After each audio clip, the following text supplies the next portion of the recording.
también ataca al sistema nervioso periférico. Existe una forma grave de lepra, que ahora vamos a ver, que es la lepra lepromatosa. Esta forma va a atacar también a los órganos internos, como ser el hígado, el vaso, ganglios, ojos, órganos genitales, laringe, etc. Esta es la forma más grave, la forma lepromatosa.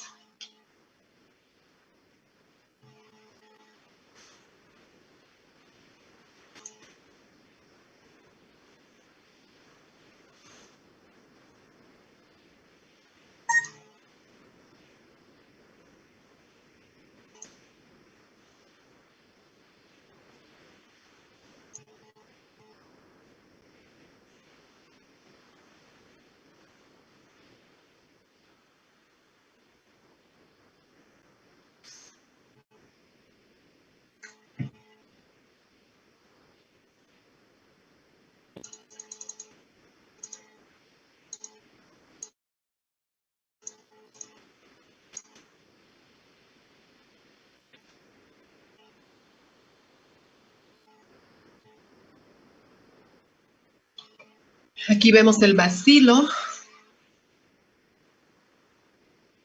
Este bacilo es muy parecido al bacilo de la tuberculosis. Morfológicamente son casi idénticos, solo que el bacilo de la tuberculosis tiende a agruparse más y estos no.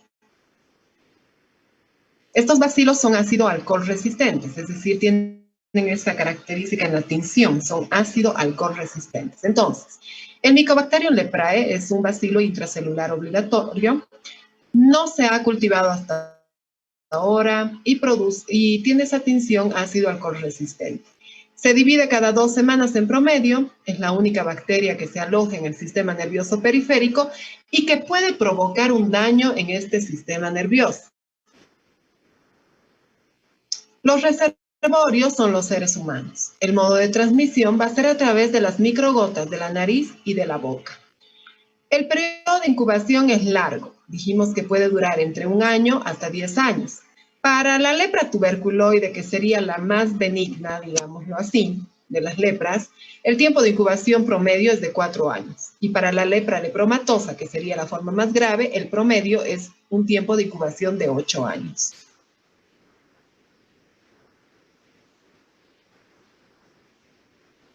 Cerca del 90% de la población es resistente natural al Mycobacterium leprae, es decir, que el individuo se puede infectar pero no enfermarse. ¿De qué depende esta resistencia natural? Depende del estado inmunológico del paciente.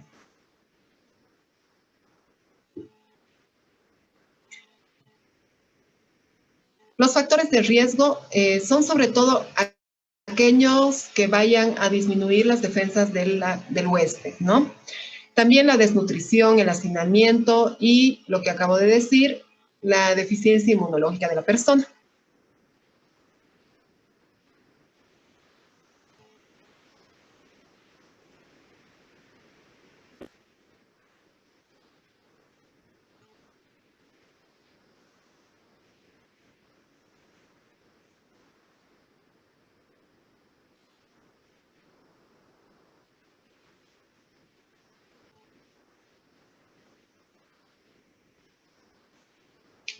Bien.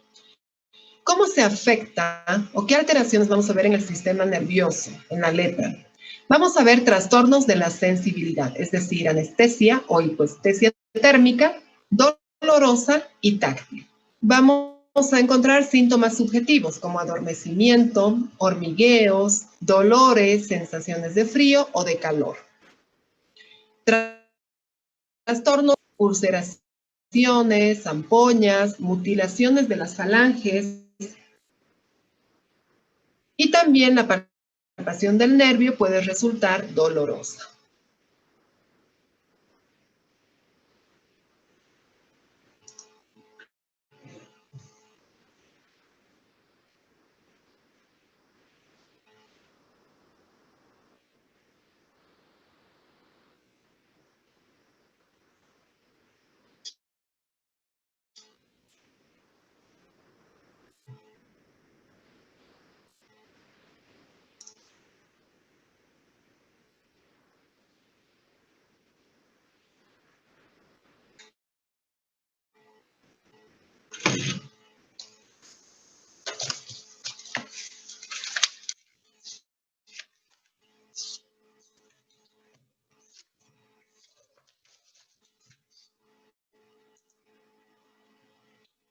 Bien. Vamos a hablar de algo importante en la lepra que se llama reacción a la lepromina. Esta reacción a la lepromina también recibe el nombre de reacción de Fernández-Mitsuda. Esta reacción traduce el estado inmunológico del paciente. ¿Cómo se va a realizar? Se inyecta en forma intradérmica 0.1 centímetros cúbicos de una suspensión de un antígeno que puede ser integral, es decir, constituido por bacilos y tejidos de leproma, bacilar o proteico. La reacción de la lepromina nos informa sobre el estado de resistencia que tiene la persona ante ese bacilo de Hansen. Es decir, que esta reacción a la lepromina es una prueba de pronóstico, no de diagnóstico. Nos informa cómo va a reaccionar, cómo va a responder el huésped, el paciente, frente a la lepra. La lectura se realiza a las 48 horas. Y aquí hablamos de la reacción precoz o de Fernández. Perdón, son dos lecturas. Una lectura, la primera lectura es a las 48 horas. Esta reacción es la primera, es la reacción precoz o de Fernández. La segunda lectura se realiza a la tercera semana. Esta es la reacción tardía de Mitsuda.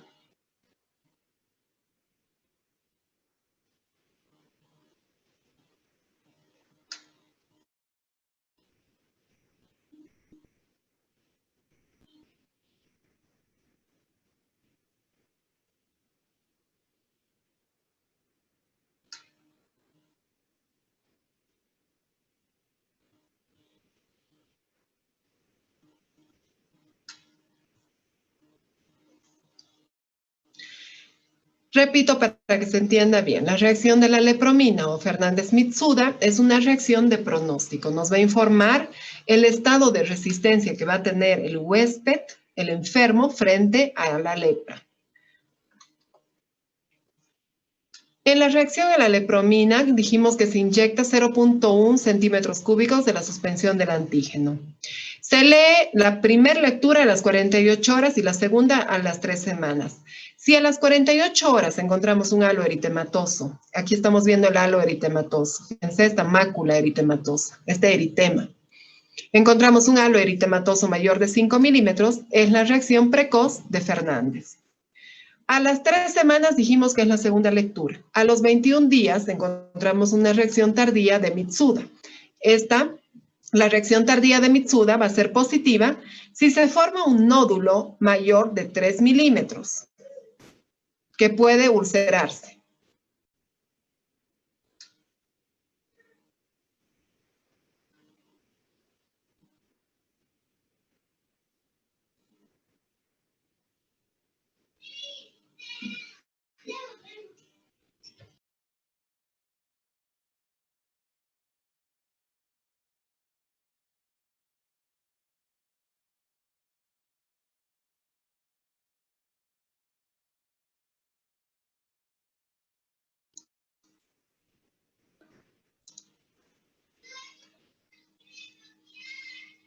Bien. Ahora, esto sí es importante. Fíjense, la reacción a la lepromina. A las 48 horas. Esta es la primera lectura, la de Fernández. Si encontramos ausencia de halo o la presencia de un halo menor a 3 milímetros, esta reacción de Fernández es negativa. Si vemos a las 48 horas un halo eritematoso de 3 a 5 milímetros, la reacción a la lepromina es dudosa. Es decir, que podemos marcarla con una sola cruz, pero es dudosa. Si encontramos un halo eritematoso de 0.5 hasta 1 centímetro, es positivo franco y se marca con una cruz fuerte. Si encontramos un halo eritemato edematoso mayor a 1 centímetro, esto significa que la reacción de Fernández es positiva intensa y se marcan 2 cruces, lo cual significa que es positivo intenso. Ahora, en el enfermo con lepra, una reacción positiva nos habla de una forma benigna, abacilífera, no contagiosa y curable. ¿Se entiende esto, verdad? Les dije al principio que la reacción a la lepromina es una reacción de pronóstico donde nos informa si el paciente está frente a una lepra benigna y por lo cual, si está frente a una lepra benigna, el paciente va a reaccionar bien, ¿sí? Va a tener un buen pronóstico. Entonces, una reacción positiva de Fernández nos informa que está el paciente frente a una forma benigna a bacilífera no contagiosa y curable de lepra. Al contrario, si el paciente tiene una reacción negativa a la lepromina, significa que el paciente está frente a una forma de lepra seria con muchos bacilos, bacilífera, contagiosa y de pronóstico reservado.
Bien, vamos a hablar de los tipos de lepra.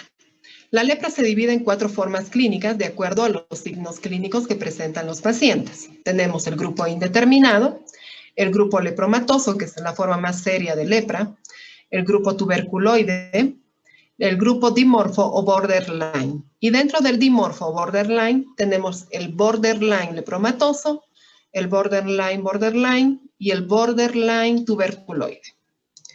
Para que se comprenda un poco mejor, fíjense, tenemos en un polo la forma de lepra lepromatosa, que sería la forma más grave. En el otro polo vamos a tener la lepra tuberculoide, que sería una forma, digamos, más benigna. Al medio vamos a tener el grupo indeterminado, la lepra indeterminada, que esta puede virar o ir hacia el polo lepromatoso o hacia el polo tuberculoide, o puede quedarse como una lepra indeterminada durante toda la enfermedad.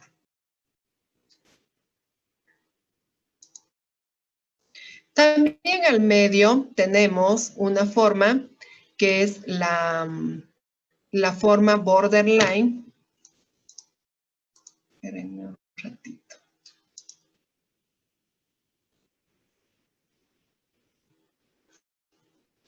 Bueno, al medio tenemos una forma que se llama borderline,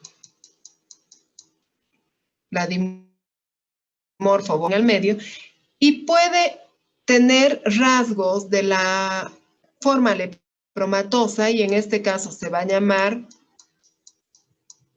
borderline lepromatosa, o puede ir más hacia el lado tuberculoide y llamarse borderline tuberculoide, ¿sí?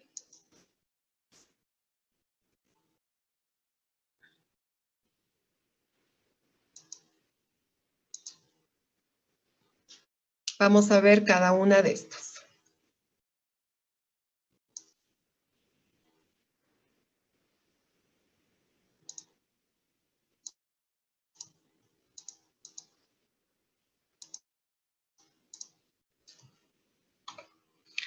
Bien, hablamos primero del polo más severo de lepra, de la forma más grave de lepra, que es el tipo lepromatoso. El bacilo ataca la piel, ataca las mucosas y el sistema nervioso periférico y también ataca los órganos internos. Esa es la diferencia, que el polo lepromatoso va a atacar los órganos internos. Vamos a encontrar máculas discretamente infiltradas que van a tener un color de hoja seca. Son de límites difíciles de diferenciar de la piel sana. Los sitios respetados son cuero cabelludo, cuello, grandes pliegues y, esto es importante, también se respeta la columna o gotera vertebral. Los lepromas van a ser lesiones, son tubérculos que asientan sobre las máculas.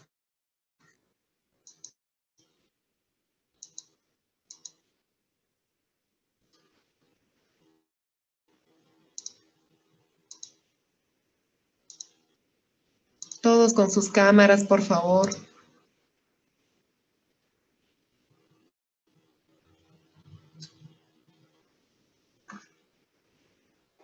Bien, veamos. Aquí tenemos los lepromas, que son estos tubérculos. Pueden estar en todo el cuerpo, pero sobre todo respetan la columna vertebral. Sobre todo las máculas van a respetar la columna vertebral. Dijimos que las máculas de la lepra tienen un color de hoja seca. Al principio no es tanto así. Al principio son más rojitas, como están viendo acá, eritematosas, y más infiltradas, pero poco a poco van haciéndose más color hoja seca, como están viendo acá. Y una característica de la lepra lepromatosa es que los bordes de estas lesiones no están bien definidos, no es como que se meten dentro de la piel. En el tipo lepromatoso, estos pacientes tienen una infiltración difusa de la cara, lo cual les otorga una cara parecida al león, por lo cual se conoce como facies leonina. Los pacientes con lepra lepromatosa tienen una facies leonina. La infiltración difusa de la cara va a provocar que los lóbulos de la oreja crezcan más y se llaman orejas en badajo de campana.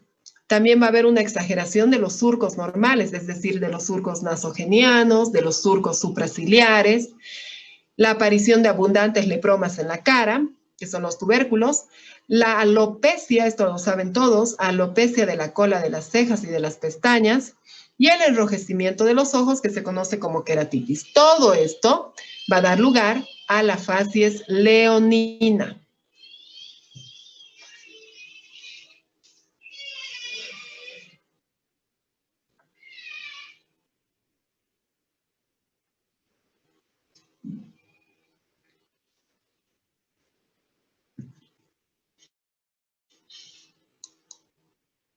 Copien, por favor.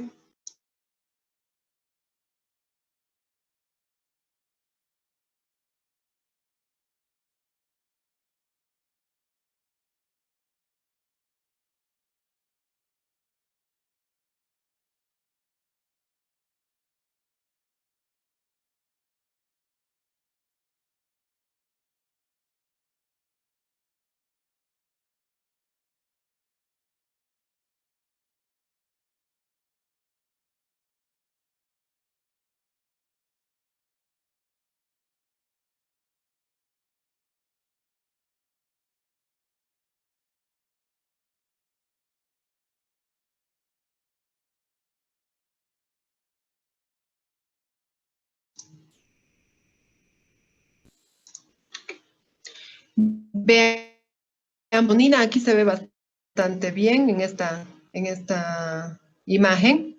Vemos la infiltración de los surcos. Fíjense cómo se sobrelevan, se infiltran bastante. Alopecia de la cola de las cejas, de las pestañas, los lepromas en la cara, también en el cuerpo, ¿sí? Bien, ahora, ¿cómo es la bacteriología en el tipo lepromatoso? La bacteriología es el estudio que busca los bacilos, ¿verdad? Entonces, la búsqueda del bacilo de Hansen en la lepra lepromatosa resulta positiva en las lesiones de piel, como en el mucus nasal. La histopatología. En la histopatología vamos a observar un infiltrado lepromatoso localizado en la dermis. En él se encuentran unas células vacuoladas que van a estar cargadas de bacilos. Son las células de Virchow, no se olviden. Las células de Virchow son las células en la dermis cargadas de bacilos. ¿Cómo es la reacción a la lepromina, la inmunología? La reacción a la lepromina, como estamos ante una forma grave de lepra, obviamente va a ser negativa. Esto nos informa que el paciente no va a reaccionar bien ante esta lepra porque estamos frente a una lepra grave, ante una lepra con muchos bacilos, muy contagiosa y que tiene un pronóstico reservado.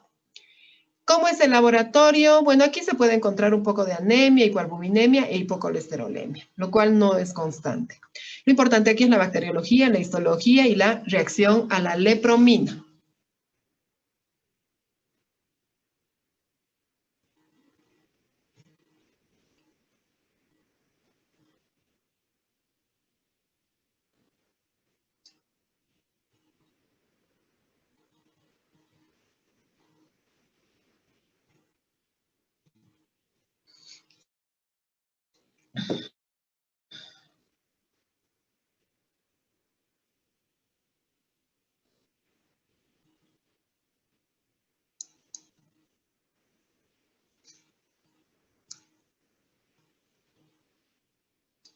Entonces, la forma lepromatosa es la forma más severa de todas las lepras, ¿no?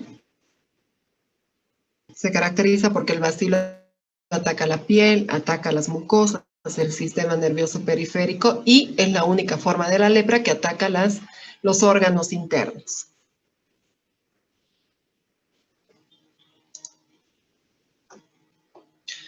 Vamos al otro polo de la lepra, al tipo tuberculoide, digamos, en la forma un poco, digamos, la más benigna de la lepra, ¿sí? El ataque del bacilo solo origina lesiones en la piel y en el sistema nervioso periférico. Aquí son frecuentes las paresias, las parálisis, los engrosamientos de los nervios y los trastornos tróficos en general. Las mucosas y los órganos internos son respetados en la forma tuberculoide. Las lesiones cutáneas presentan una manifiesta tendencia a la focalización y algo importante es que tienen un color bien definido, pueden tener un centro acrómico o no, y algo también muy importante es que los bordes de las máculas, de las lesiones en el tipo tuberculoide también están bien definidos. El color y los bordes están bien definidos, cosa que no ocurre en la forma lepromatosa. En la periferia de las lesiones tuberculoides es frecuente hallar elementos papuloides.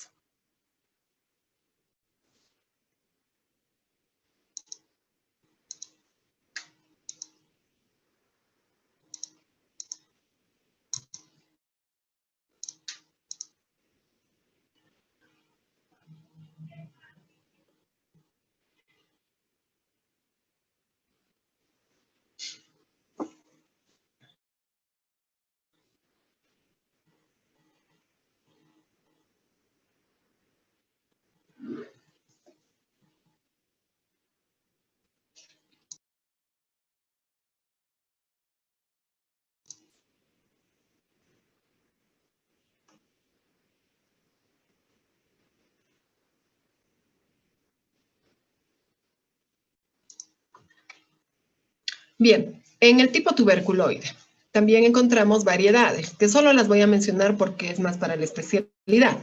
Está la variedad macular, la tuberculoide menor, la tuberculoide mayor y la neurítica pura. Ahora, ¿cómo es la bacteriología en el tipo tuberculoide? Sabiendo que el tipo tuberculoide es la forma más benigna de la lepra. La bacteriología, ausencia de bacilos en la piel y en las mucosas. No se encuentran bacilos en el tipo tuberculoide. ¿Cómo es la histopatología? Tenemos varios tipos histológicos. Están la folicular lupoide, que es la más frecuente, la sarcoide y la tuberculoide precoz, pero vamos a hablar de la folicular lupoide. En la folicular lupoide encontramos un acúmulo de células epitelioides centradas por una célula gigante y rodeados por una corona linfocitaria.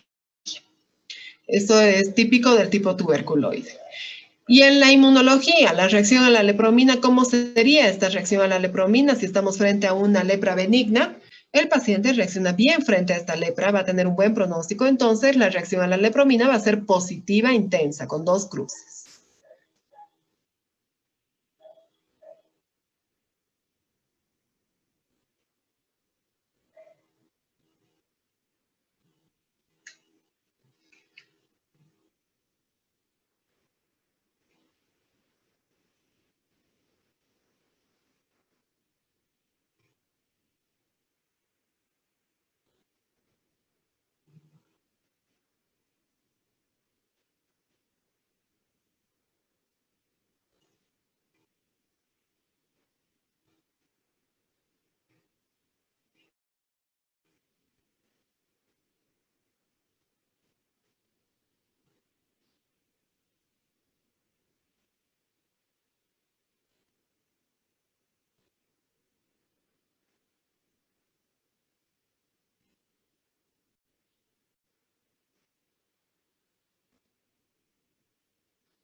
Bien, veamos cómo son las lesiones en el polo o en el tipo tuberculoide. Fíjense, son lesiones más definidas, pueden tener, dijimos, el centro acrómico, que la mayoría lo tiene, pero el borde está bien limitado. Se puede diferenciar bastante bien la lesión del resto de la piel, ¿verdad? Son diferentes. Ahora vamos a ver el grupo indeterminado, el que está al medio. Este grupo indeterminado puede estar como una forma, puede darse como una forma de iniciación para orientarse luego, de acuerdo a la capacidad reaccional del sujeto, es decir, de acuerdo al estado inmunológico del paciente, hacia el polo tuberculoide o hacia el polo lepromatoso. Y también puede empezar como grupo indeterminado y mantenerse como un grupo indeterminado durante toda la evolución de la enfermedad. Puede quedarse ahí al medio como grupo indeterminado. Las lesiones cutáneas y las lesiones nerviosas se hallan uniformemente repartidas. Aquí no se encuentran los trastornos tróficos. Las máculas, las manchas cutáneas, son pocas en número, pero son de un tamaño variable. En este caso, en este grupo indeterminado, podemos encontrar lo que se conoce como mácula anestésica, es decir, que a nivel de las lesiones cutáneas podemos encontrar trastornos de sensibilidad constantes. Y es así, cuando vemos pacientes con lepra, hay que tomarle la sensibilidad. En este grupo indeterminado, sobre todo, vamos a encontrar la mácula anestésica. Tomamos con una torunda de algodón y la pasamos sobre la mácula y le decimos al paciente que diga qué siente. Obviamente él cierra los ojos. Y también pinchamos con la punta de un alfiler. Generalmente en este grupo indeterminado, el paciente no tiene sensibilidad ni superficial ni profunda y estamos ante la mácula anestésica.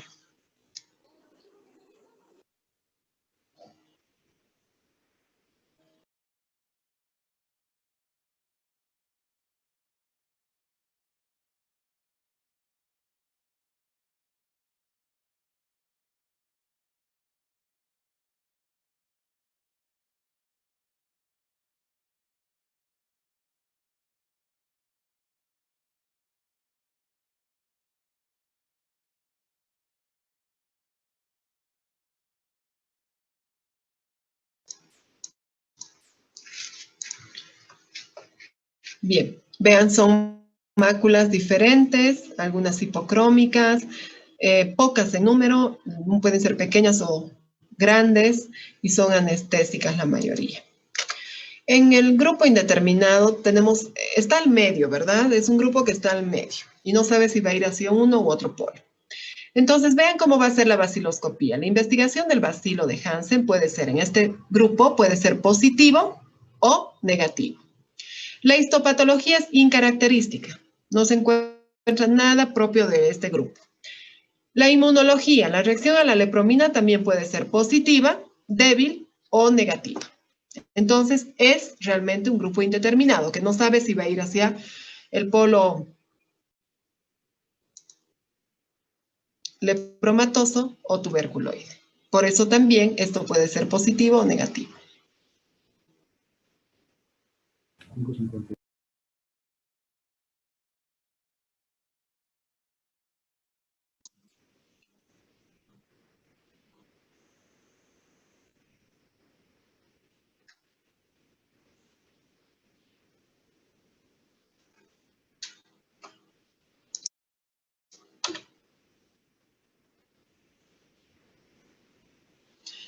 Bien, continuamos. Vemos el grupo dimorfo o borderline. Este puede presentar tres variedades.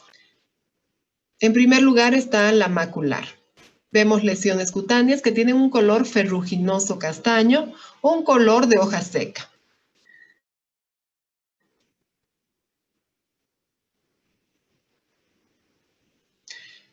Aquí podemos ver lesiones en recorte de hostia, es decir, que son lesiones con un contorno externo difuso de forma anular y el límite interno está neto, dejando zonas de piel sana.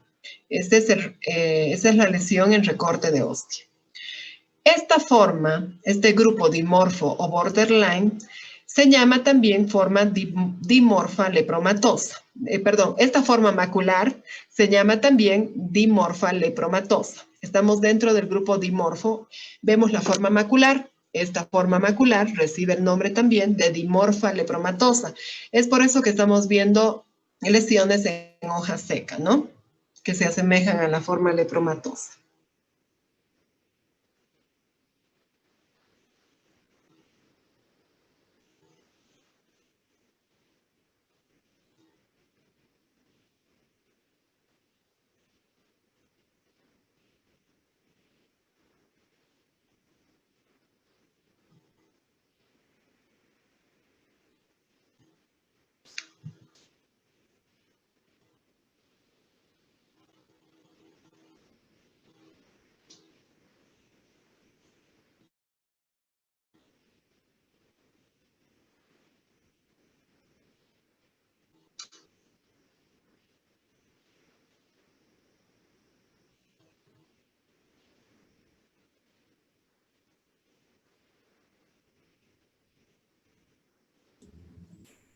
Doctora, buenas tardes, disculpe. En el caso del indeterminado, ¿cuánto tiempo pasa para que pueda llegar a volverse un tuberculoide o un lepromatoso? En el caso del indeterminado, no existe un tiempo definido, sino que el indeterminado puede, como dijimos, quedarse ahí o pueden pasar meses e incluso años para que este indeterminado pueda girar o irse hacia un polo lepromatoso. Es decir, si bajan las defensas del huésped, por algún motivo puede convertirse en un lepromatoso, obviamente hasta que hagan el tratamiento. Porque si empieza como un dimorfo y rápido encuentran este tipo, o rápido hacen el diagnóstico y le dan tratamiento, se quedará como un indeterminado. Si pasa mucho tiempo, el paciente no recibe tratamiento oportuno, en meses o años puede ir hacia el polo lepromatoso o tuberculoide. Desde 3 meses en adelante ya puede virar hacia uno u otro polo. Gracias. Bien, seguimos con el grupo dimorfo borderline. Ya hemos visto la forma macular. Ahora vamos a ver la B, que es la forma subreaccional. Aquí encontramos pápulas urticadas de tinte rosado que ocupa las caras laterales del cuello y la nuca generalmente. Y la otra forma clínica sería la reaccional. Aquí encontramos lesiones anulares turgentes, a veces napas, a veces de menor tamaño, que simulan el aspecto leonino. Esta es la forma dimorfa tuberculoide. En la baciloscopía vamos a ver, hablando del grupo dimorfo en general, que la baciloscopía es positiva. La histopatología puede tener estructuras tanto de una forma lepromatosa como de una forma tuberculoide. Y la inmunología, la reacción a la lepromina, es negativa.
Entonces vemos que la baciloscopía y la inmunología, ¿a qué polos se estarían acercando?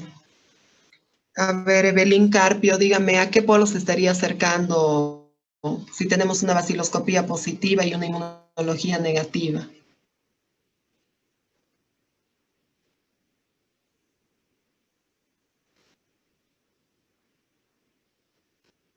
Hacia el polo lepromatoso, ¿no?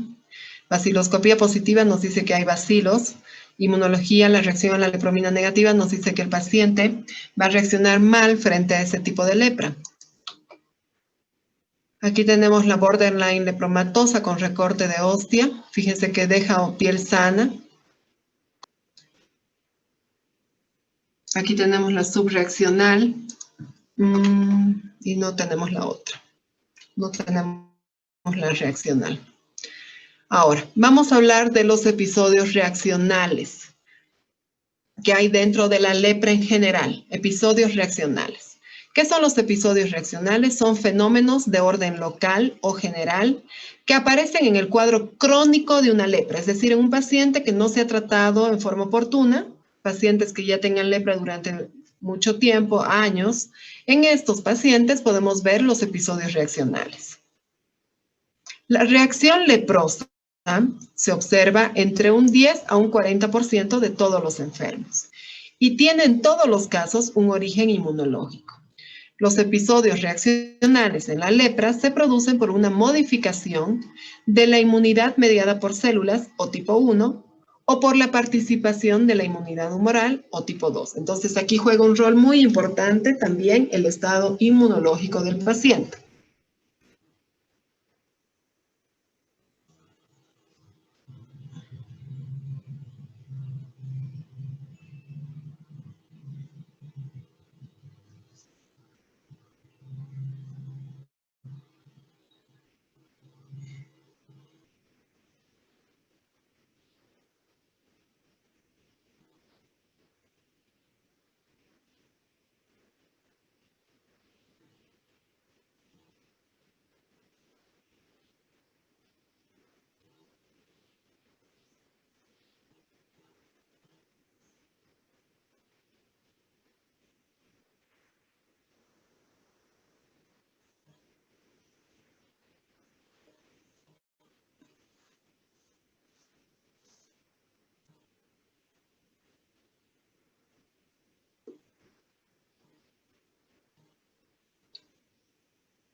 Para entender mejor esto, entonces, recordemos que el Mycobacterium leprae es un organismo intracelular y todas las enfermedades que tienen como agente etiológico un organismo intracelular va a depender mucho del mecanismo de defensa que tenga el huésped.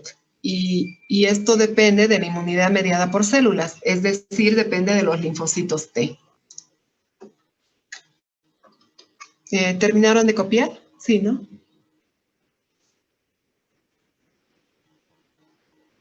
Dijimos que los episodios reaccionales pueden ser reacciones locales o generalizadas, ¿no? O generales.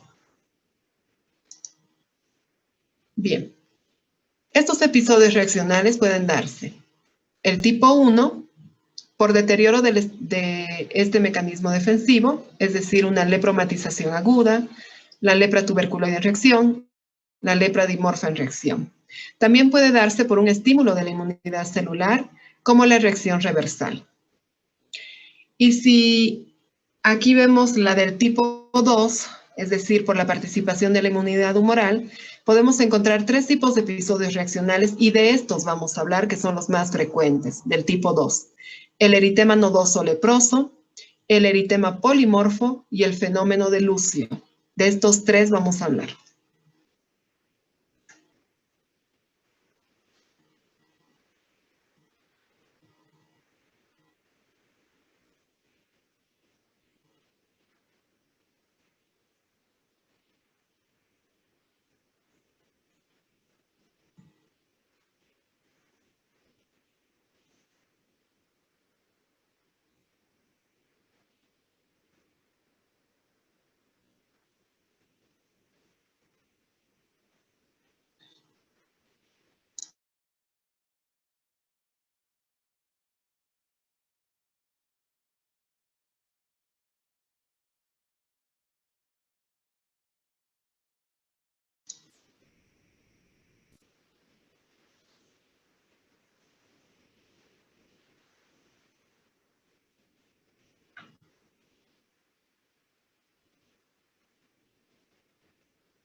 Bien, vamos a hablar entonces de los episodios reaccionales de tipo 2, donde va a haber participación de la inmunidad humoral.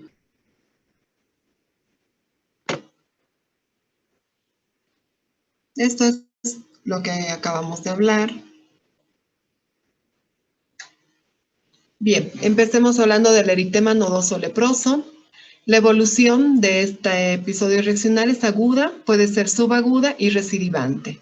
Puede reblandecerse, estamos hablando de nódulos, ¿verdad? Son nódulos que pueden reblandecerse, pueden ulcerarse, pueden supurar y pueden dejan cicatriz, porque son profundos. La topografía es característica. Excede la cara de extensión de los miembros inferiores y se generaliza. Primero aparecen miembros inferiores y si no se trata a tiempo, se puede generalizar, ir al tronco, ir a miembros superiores. En el laboratorio se puede encontrar anemia, leucocitosis, eritrosedimentación acelerada y también una hipoalbuminemia.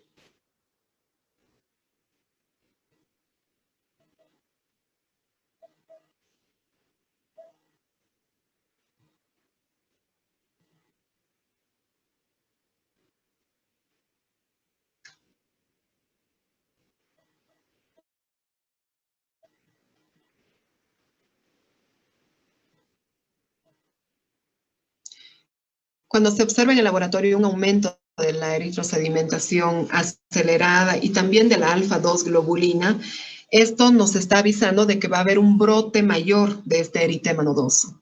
Entonces es importante controlar sobre todo la eritrosedimentación acelerada en estos pacientes.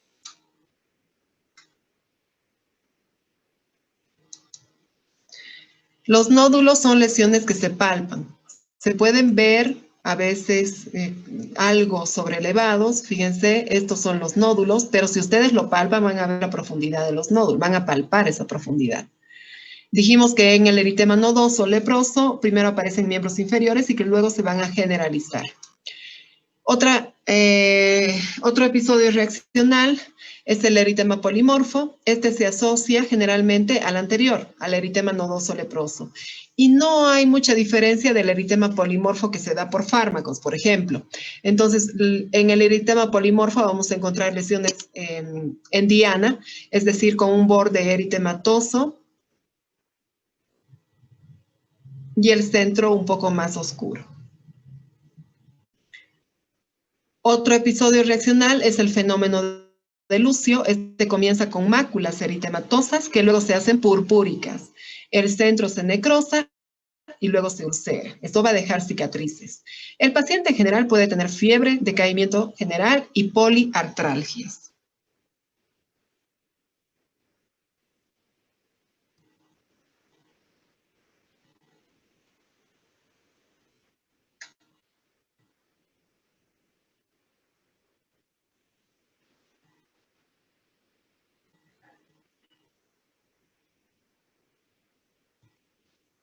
Este fenómeno de Lucio es una reacción, un episodio reaccional que es muy frecuente en la lepra en la lepra que se presenta en Centroamérica y en México. En nuestro medio no es muy frecuente. En nuestro medio es más frecuente el eritema nodoso leproso.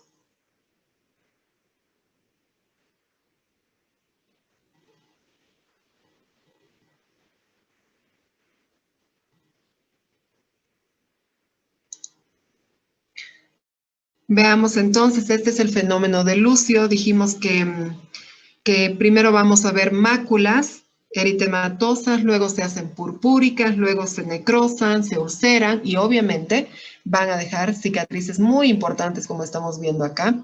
Con esto se puede hacer un diagnóstico retrospectivo, ¿no? La lepra visceral, la lepra puede iniciarse como un síndrome infeccioso, con decaimiento, con anorexia, con fiebre, con hepatoesplenomegalia, adenopatías generalizadas, con artromialgias, con eritema nodoso.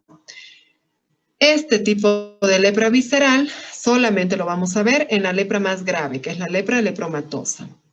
El hígado se puede ver afectado y en el hígado podemos encontrar lepromas miliares, amiloidosis y siderosis. En el vaso podemos encontrar lepromas, miliares, amiloidosis, esplenitis reaccional. En los ganglios linfáticos podemos ver que estos ganglios van a estar alterados en el 100% de los casos en una lepra visceral.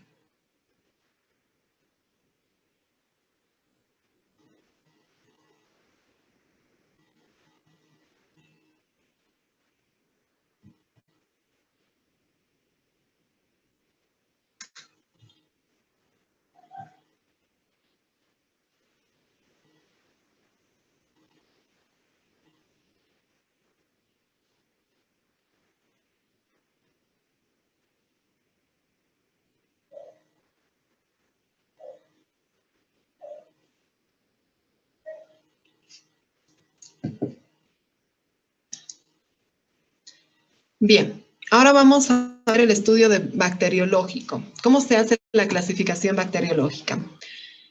Se llama paucibacilar, PB, cuando el índice bacilar es igual a 0.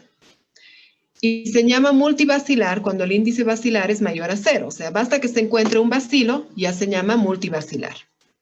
La baciloscopía es una prueba de diagnóstico y clasificación para definir y evaluar el tratamiento y la aparición de recidivas.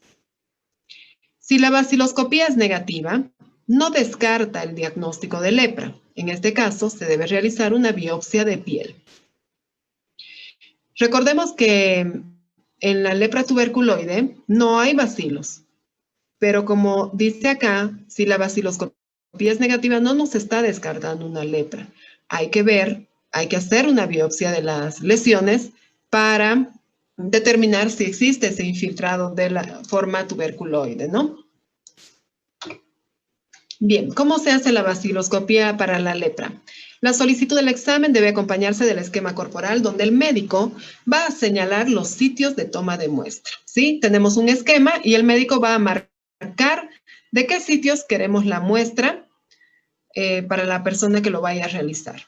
Se debe tomar muestras de la linfa de 4 sitios diferentes, mínimo, y hasta de 6 sitios como máximo, que corresponden a muestras de linfa de los 2 lóbulos de las orejas, de 2 lesiones que tenga el paciente activas en la piel, y en caso de que no existan lesiones en la piel, se debe reemplazar por muestras de los codos.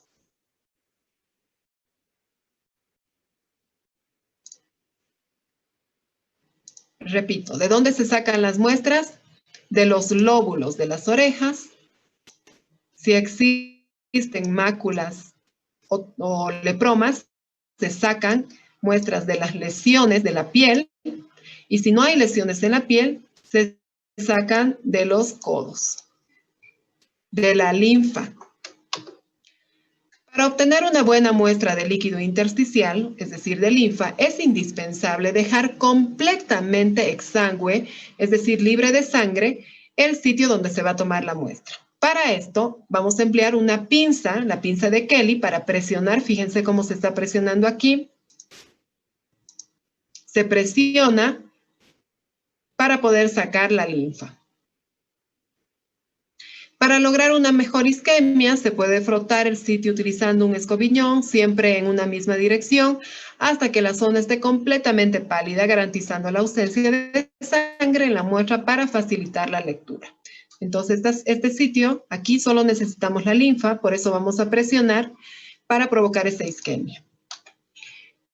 Una vez lograda esta isquemia, cuando vemos esta palidez, se limpia el sitio con alcohol al 70% y con un bisturí o una lanceta desechable se va a producir un pinchazo o se realiza una pequeña incisión con el bisturí. Se recoge la linfa junto con los restos de los tejidos utilizando la misma lanceta, evitando que la muestra se quede en la canaleta de la mitad. En todas estas muestras se debe extraer el líquido intersticial. Los macrófagos que contienen a los bacilos. Eso es importante, sacar a los macrófagos que contienen a los bacilos.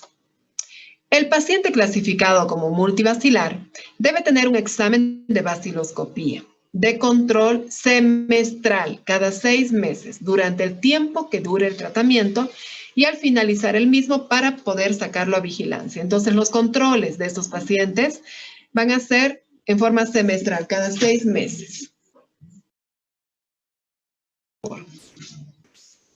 Para los pacientes paucivacilares, para los que no tengan bacilos, se debe realizar el examen de control al completar el esquema de tratamiento. Recordemos que estamos hablando de pacientes paucivacilares, pero con una histología de lepra, ¿verdad? Que puede ser lepra tuberculoide.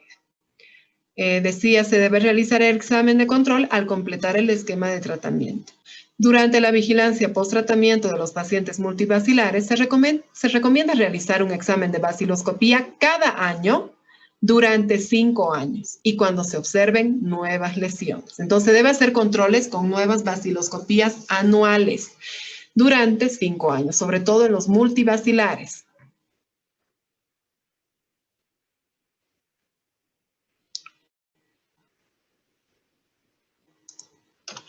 Bien, aquí está el tratamiento. El tratamiento para los pacientes multivacilares es de 2 años.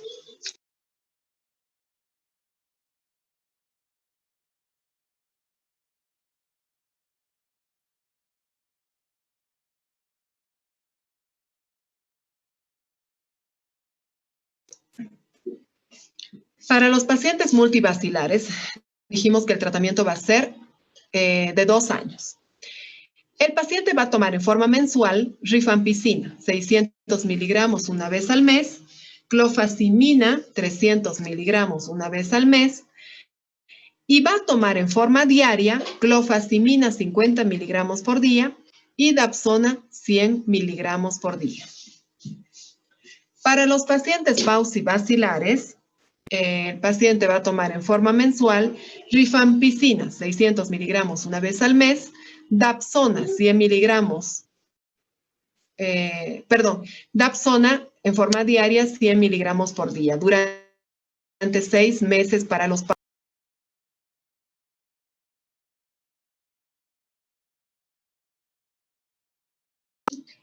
Aquí está bien. En la toma mensual, dapsona es 100 miligramos por día. Sí, entonces esto lo van a sacar. Rifampicina 600 miligramos una vez al mes y dapsona 100 miligramos por día. Esto no.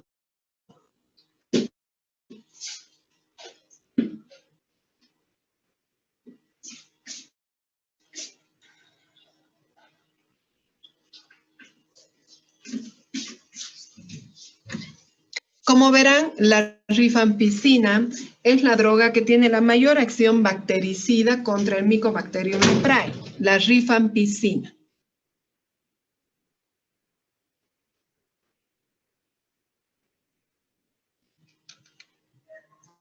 Copien bien.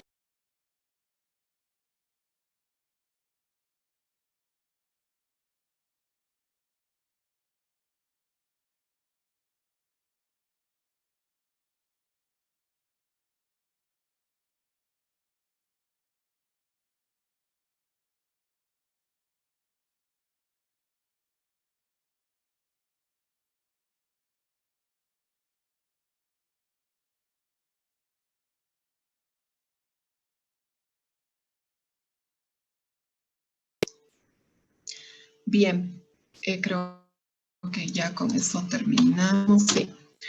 Entonces, ahí tienen el tratamiento. Recordemos que para los multivacilares, una vez que terminen el tratamiento, debemos hacerles controles bacteriológicos una vez al año durante 5 años. Para los pacientes paucivacilares también hay que hacer controles. Se debe hacer un nuevo estudio bacteriológico e histopatológico, más que nada el histopatológico, porque recordemos que los paucivacilares tienen un índice bacilar igual a 0, entonces solo podemos hacer un control bacteriológico ni bien termina el tratamiento, pero es muy importante el control histopatológico o si vuelven a aparecer nuevas lesiones, también hay que estar alertas para hacerle una biopsia, tanto al multivacilar como al paucivacilar.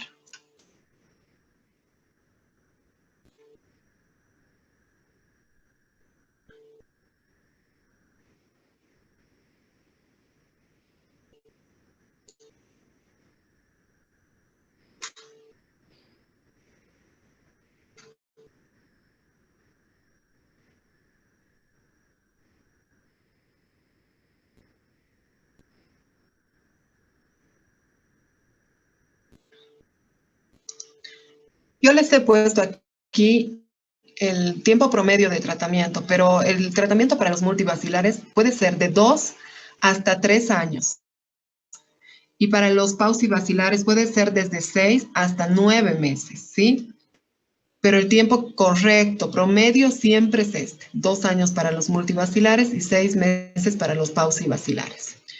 Dijimos que la rifampicina es la droga de mayor acción contra el Mycobacterium leprae, ¿no?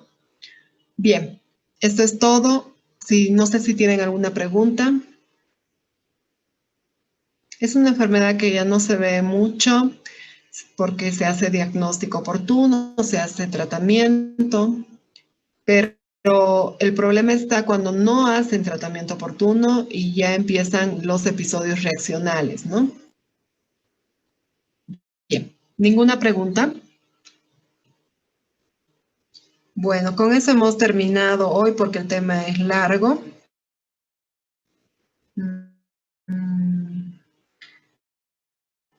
¿Está el alumno Daniel Loaiza? Sí, doctora, presente. Ya. Entonces, usted se queda, por favor, unos minutitos. Muy bien. Doctora, Si ninguna... final. ¿Perdón? Se me cortó hace 2 minutos el internet, no sé qué dijo al final. ¿Podría repetir, por favor? No he repetido lo mismo. He dicho que los multivacilares pueden tratarse de 2 a 3 años, pero el promedio es 2 años. Los paucivacilares de 6 a 9 meses, pero el promedio es 6 meses. También he dicho que la rifampicina es la droga de primera elección o la que tiene mayor acción bactericida contra el Mycobacterium leprae. La dapsona se utiliza para la lepra y ha sido uno de los primeros tratamientos específicos para la lepra, ¿no? Es muy importante también la dapsona en el tratamiento de la lepra, pero la que tiene mejor acción es la rifampicina. Nada más. Recordemos que la rifampicina tiene efectos también hepatotóxicos, hay que pedirle siempre un hepatograma antes, un laboratorio general, y antes de dar dapsona hay que pedirle glucosa 6-fosfato deshidrogenasa. Esta dapsona puede provocar una anemia hemolítica. Recuerdo para en la dermatitis herpetiforme. Lo mismo aquí, se debe pedir una glucosa 6-fosfato deshidrogenasa porque puede provocar una anemia hemolítica. Nada más, eso es todo. Si no tiene más preguntas, ya pueden retirarse. Hasta luego. Hasta la próxima clase.